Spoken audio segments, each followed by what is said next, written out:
আমাদের আমাদের বেশ কিছু ইভেন্টকে আমরা অলরেডি শর্টলিস্ট করেছি।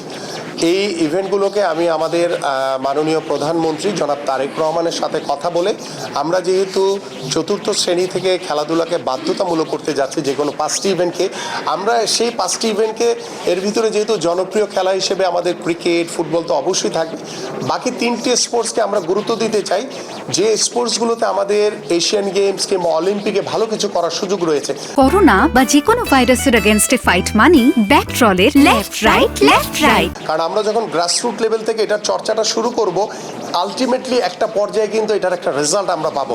দ্যাট মিনস এটা না যে আমরা রাতারাতি পরিবর্তন করে ফেলতে পারবো। আমরা চাই একটা রাইট ট্র্যাকে আসুক, এটা সঠিক পথে যদি আমরা সুদূর একটি পরিকল্পনা নিয়ে আগাতে পারি তাহলে কিন্তু আমরা, আমার কাছে মনে হয়, যেহেতু আমি একজন ক্রীড়াবিদ ছিলাম, আমি খেলোয়াড় ছিলাম, আমি খেলোয়াড়দের ভিতর থেকে কিন্তু উঠে আসছি এখানে।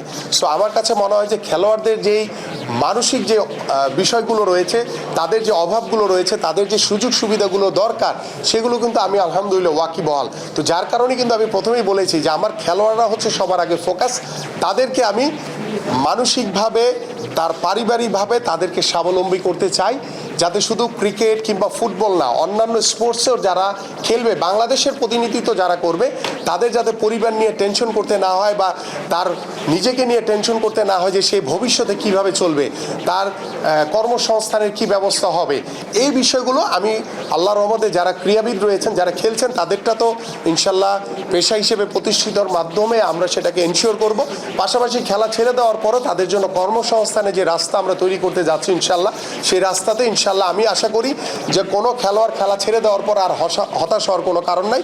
আপনার জন্য ভালো একটি কর্মসংস্থানে অপেক্ষা করছি। দেখেন, আমি যেহেতু ফুটবলার, শুধু ফুটবল না, আমি সকল স্পোর্টসকেই সমান গুরুত্ব দিয়ে আগাবো।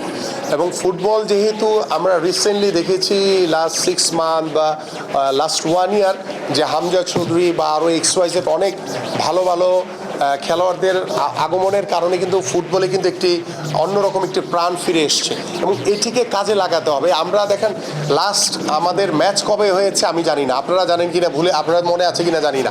সো আমাদের এইভাবে গ্যাপ দিয়ে থাকলে হবে না, আমাদের একটি কন্টিনিউয়াস একটা প্রক্রিয়ার ভিতরে থাকতে হবে। কারণ আমরা চাই যে আমাদের দেশীয় ফুটবল থেকে শুরু করে আমাদের আন্তর্জাতিক ফুটবল সব ক্ষেত্রেই যাতে আমরা এগিয়ে যেতে পারি।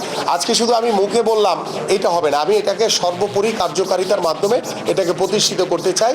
ইতিমধ্যে আমার সাথে হয়তো বা আমাদের সংসদ ভবনে তাবিদ আউয়ালের সাথে দেখা হয়েছিল, ওইভাবে কথা বলতে পারিনি, বাট আমি হয়তো বা আগামী 2 দিন পরেই আমি সেক্টর ওয়াইজ প্রত্যেকটি ফেডারেশনের সাথে বসবো। সবার আগে আপনাদের সাথে বসবো, আপনারা যারা ক্রীড়া সাংবাদিক রয়েছেন আপনাদের সাথে বসে পরামর্শ করে, এবং আপনাদের ভিতর থেকে হয়তো আমি কাউকে দায়িত্ব দিব আমার সাথে কাজ করার জন্য, যারা আমাকে আল্লাহর রহমতে আল্লাহ বাঁচিয়ে রাখলে এই দীর্ঘ যে স্পোর্টস নিয়ে যে পরিকল্পনা রয়েছে সেই স্পোর্টসে যাতে আপনারা সবাই যাতে আমার সহকর্মী হিসেবে কাজ করতে পারেন।